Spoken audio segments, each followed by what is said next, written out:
श्री कृष्ण गोविंद हरे मुरारे, हे नाथ नारायण वासुदेवाय। ओम कृष्णाय वासुदेवाय हरे परमात्मने प्रणता क्लेश नाशाय गोविंदाय नमो नमः। जय हो बाके बिहारी लाल की जय हो, राधा माधवाय नमः।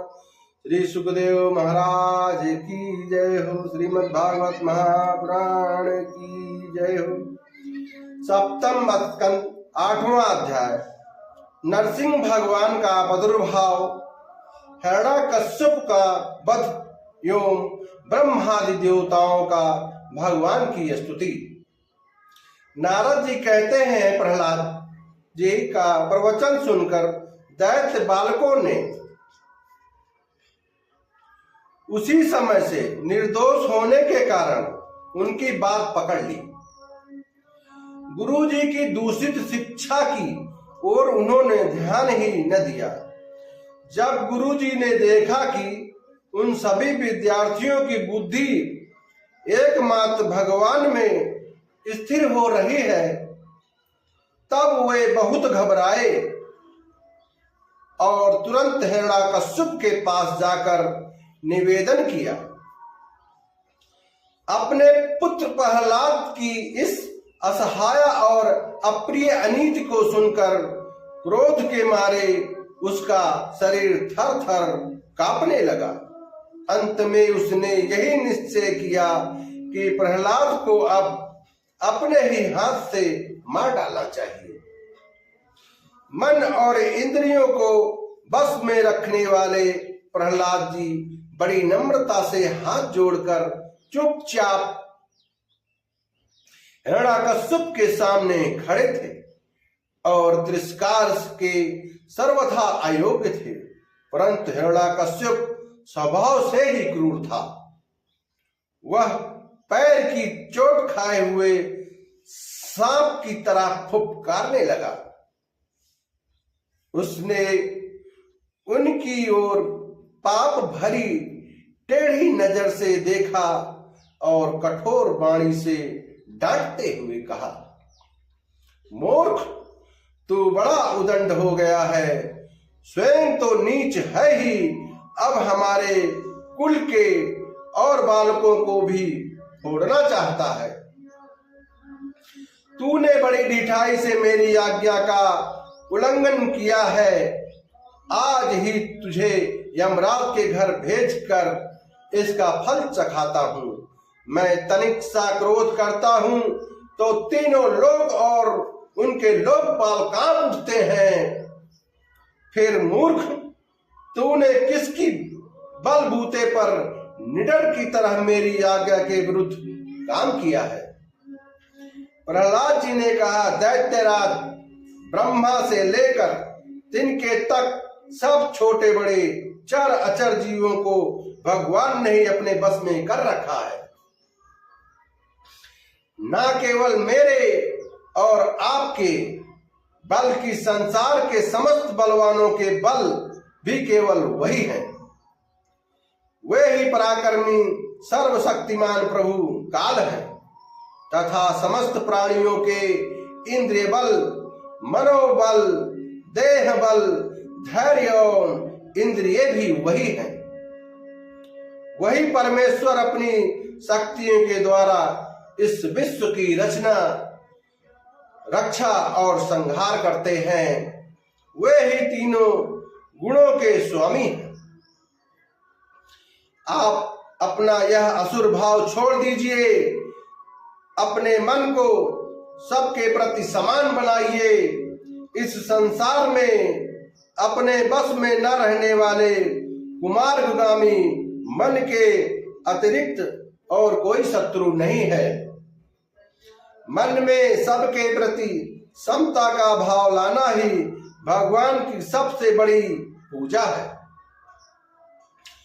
जो लोग अपना सर्वस्व लूटने वाले इन 6 इंद्रिय रूपी डाकुओं पर तो पहले विजय नहीं प्राप्त करते और ऐसा मानने लगते हैं कि हमने 10 दिशाएं जीत ली, वे मूर्ख हैं। हाँ, जिस ज्ञानी एवं जितेंद्रिय महात्मा ने समस्त प्राणियों के प्रति समता का भाव प्रकट प्राप्त कर लिया, उसने अज्ञान से पैदा होने वाले काम क्रोध आदि शत्रु को भी मार मिट जाते हैं। फिर बाहर के शत्रु तो रहे ही कैसे। हिरण्यकश्यप ने कहा, रे मंदबुद्धि, तेरे बहकाने की भी अब हद हो चुकी। यह बात स्पष्ट है कि अब तू मरना चाहता है, क्योंकि जो मरना चाहते हैं वे ही ऐसी बेसिर पैर की बातें बका करते हैं। अभागे, तूने मेरे सिवा जो और किसी को जगत का स्वामी बतलाया है, सो देखूं तो तेरा वह जगदीश्वर कहाँ है। अच्छा, क्या कहा? वह सर्वत्र है, तो इस खंबे में क्यों नहीं दिखता? अच्छा, तुझे इस खंबे में भी दिखाई देता है? अरे, तू क्यों इतनी डींग हाँक रहा है? मैं अभी तेरा सिर धड़ से अलग किए देता हूं, देखता हूं तेरा वह सर्वस्व हरि जिस पर तुझे इतना भरोसा है, तेरी कैसे रक्षा करता है। इस प्रकार वह अत्यंत बलवान महादैत्य भगवान के परम प्रेमी प्रहलाद को बार बार झिड़कियां देता और सताता रहा। जब क्रोध के मारे वह अपने को न रोक सका, तब वो खड़ग लेकर सिंहासन से कूद पड़ा और बड़े जोर से उस खंभे को एक घूंसा मारा।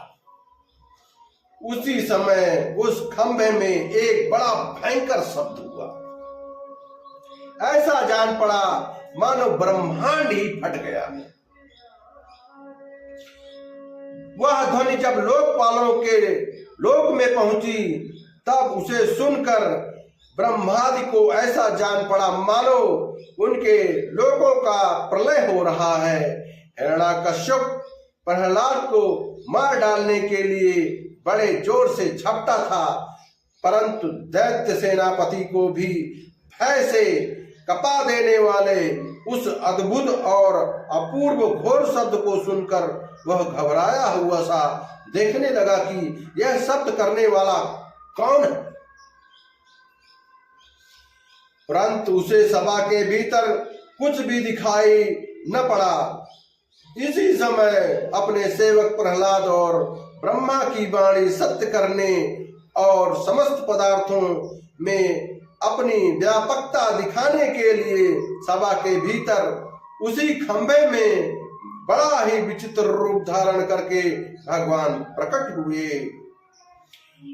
यह रूप न तो पूरा सिंह का ही था और न मनुष्य का ही।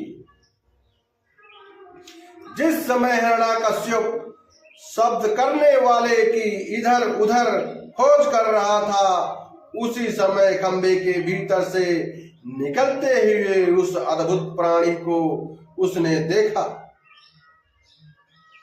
वह सोचने लगा, अहो, यह ना तो मनुष्य है और न पशु, फिर यह नरसिंह के रूप में कौन सा अलौकिक जीव है। जिस समय हिरण्यकश्यप इस उधेड़ बुन में लगा हुआ था, उसी समय उसके बिल्कुल सामने ही नरसिंह भगवान खड़े हो गए।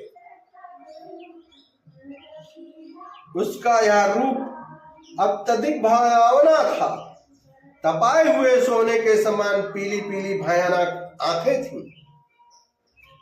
जमाई लेने से गर्दन के बाल इधर उधर लहरा रहे थे। दाढ़ें बड़ी विकराल थीं।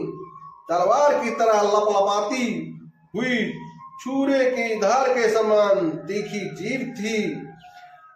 टेढ़ी भौं से उनका मुख और भी दारुण हो रहा था। कान निश्चल यो ऊपर की ओर उठे हुए थे। फूली हुई नासिका और खुला हुआ मुंह पहाड़ की गुफा के समान अद्भुत जान पड़ता था। फटे हुए जबड़ों से उसकी भयंकरता बहुत बढ़ गई थी। विशाल शरीर स्वर्ग का स्पर्श कर रहा था। गर्दन कुछ नाटी और मोटी थी, छाती चौड़ी और कमर बहुत पतली थी। चंद्रमा की किरणों के समान सफेद रोएं सारे शरीर पर चमक रहे थे। चारों ओर सैकड़ों भुजाएं फैली हुई थी, जिनके बड़े बड़े नख आयुध का काम देते थे। उनके पास फटकने तक का साहस किसी को न होता था। चक्र आदि अपने निज आयुध तथा वज्र आदि अन्य श्रेष्ठ शास्त्रों के द्वारा उन्होंने सारे दैत्य दानवों को भगा दिया। हिरण्यकश्यप सोचने लगा, हो न हो महामायावी विष्णु ने ही मुझे मार डालने के लिए ये ढंग रचा है, परंतु इसकी इन चालों से हो ही क्या सकता है। इस प्रकार कहता और सिंहनाद करता हुआ दैत्यराज हिरण्यकश्यप हाथ में गदा लेकर नरसिंह भगवान पर टूट पड़ा। परंतु जैसे पतंगा आग में गिरकर अदृश्य हो जाता है, वैसे ही वह दैत्य भगवान के तेज के भीतर जाकर लापता हो गया। समस्त शक्ति और तेज के आश्रय भगवान के संबंध में ऐसी घटना कोई आश्चर्यजनक नहीं है,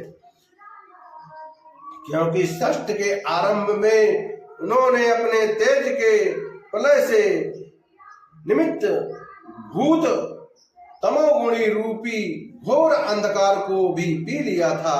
तदनंतर वह दैत्य बड़े क्रोध से लपका और अपनी गदा को बड़े जोर से घुमाकर नरसिंह भगवान पर प्रहार किया। प्रहार करते समय ही जैसे गरुड़ सांप को पकड़ लेते हैं, वैसे ही भगवान ने गदा सहित उस दैत्य को पकड़ लिया।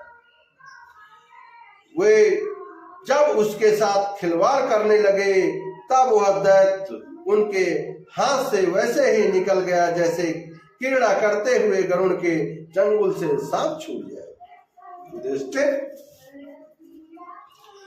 उस समय सब के सब लोकपाल बादलों में छिपकर यह युद्ध को देख रहे थे। उनका स्वर्ग तो हिरण्यकश्यप ने पहले ही छीन लिया था। जब उन्होंने देखा कि वह भगवान के हाथ से छूट गया, तब वे भी डर गए।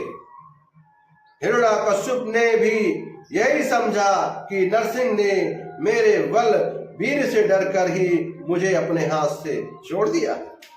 इस विचार से उसकी थकान जाती रही और वह युद्ध के लिए ढाल तलवार लेकर फिर उनकी ओर दौड़ पड़ा।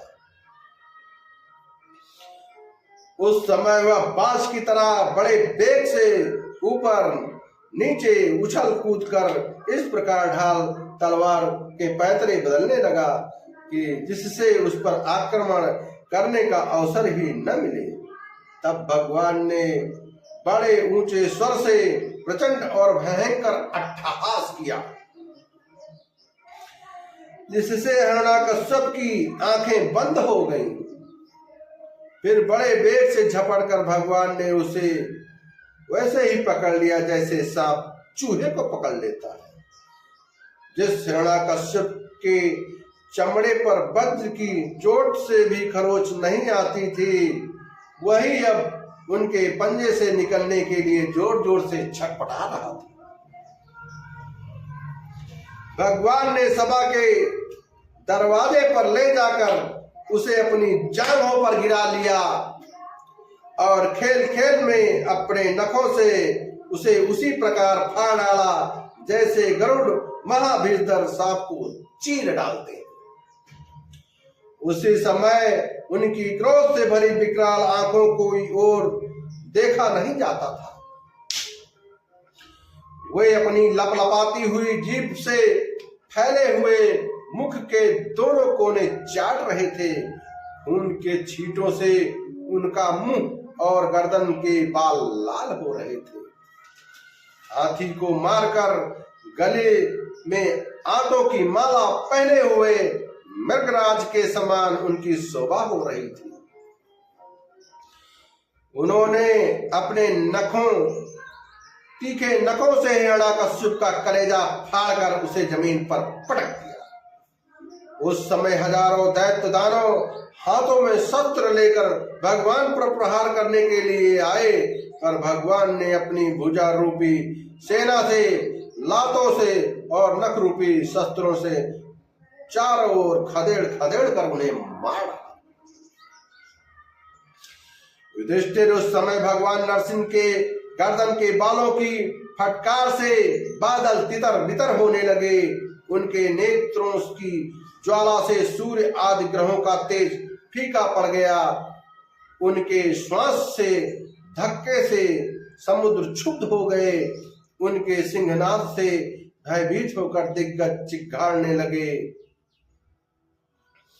उनके गर्दन के बालों से टकराकर देवताओं के विमान अस्त व्यस्त हो गए।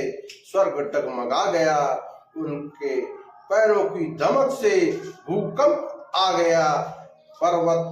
वेग से पर्वत उड़ने लगे और उनके तेज की चकाचौंध से आकाश तथा दिशाओं का दिखना बंद हो गया। इस समय नरसिंह भगवान का सामना करने वाला कोई दिखाई न पड़ता था। फिर भी उनका क्रोध अभी बढ़ता ही जा रहा था। वे हिरण्यकश्यप की राजसभा में ऊंचे सिंहासन पर जाकर विराज गए।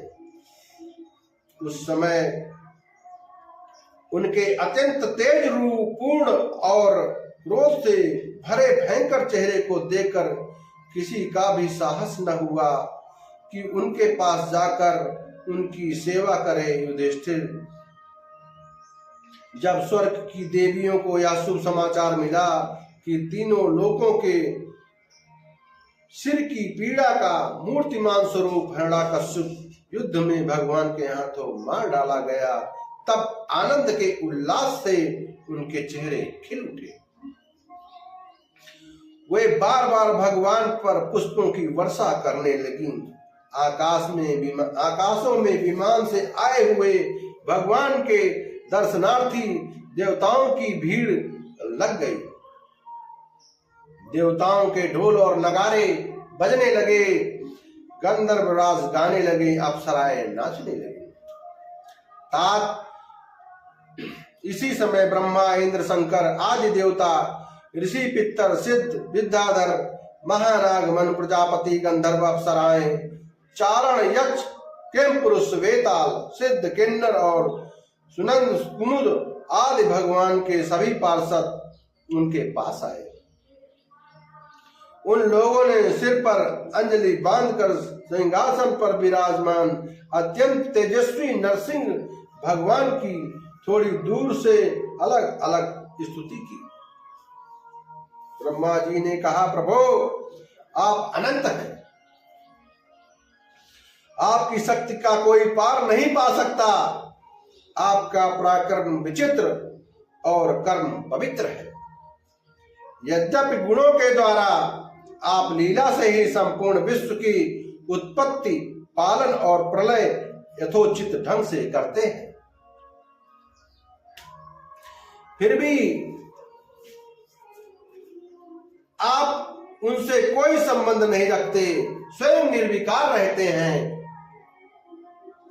मैं आपको नमस्कार करता हूं।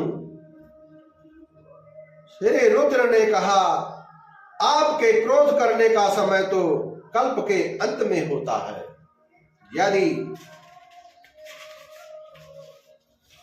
इस तरह तुच्छ दैत्य को मारने के लिए ही आपने क्रोध किया है, तो वह भी मारा जा चुका।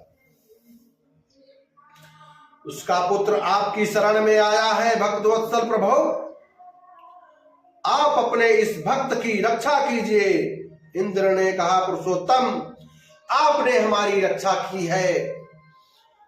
आपने हमारे जो यज्ञ भाग लौटाए हैं, वे वास्तव में आप अंतर्यामी के ही हैं।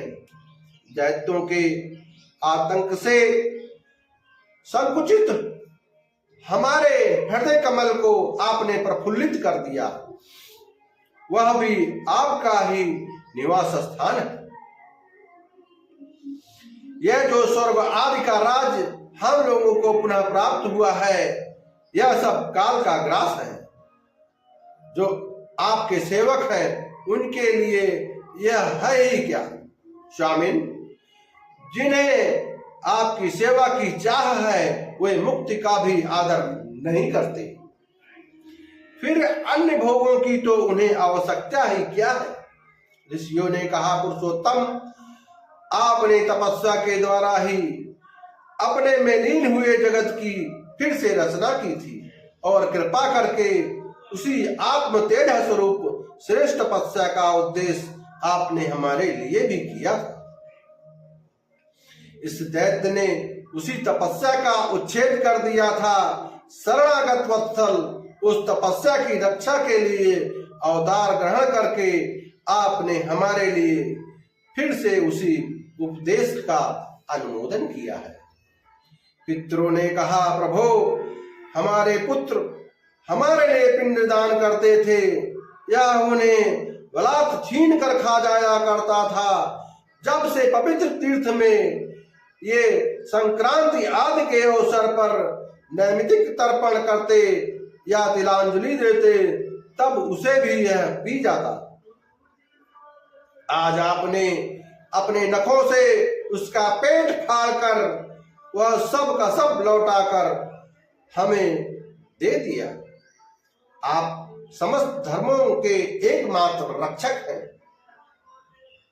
नरसिंह देव, हम आपको नमस्कार करते हैं। सिद्धों ने कहा, नरसिंह देव, इस दुष्ट ने अपने योग और तपस्या के बल से हमारी योग सिद्ध गति छीन ली थी। अपने नखों से आपने इस घमंडी को फाड़ डाला है।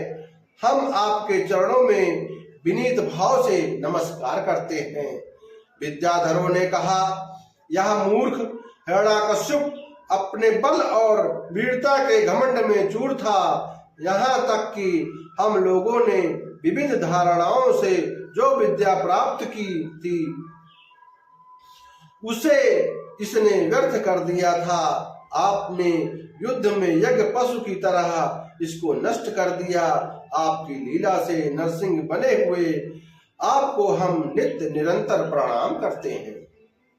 नागों ने कहा, इस पापी ने हमारी मणियों और हमारी श्रेष्ठ सुंदर स्त्रियों को भी छीन लिया था। आज उसकी छाती फाड़कर आपने हमारी पत्नियों को बड़ा आनंद दिया है। प्रभु, हम आपको नमस्कार करते हैं।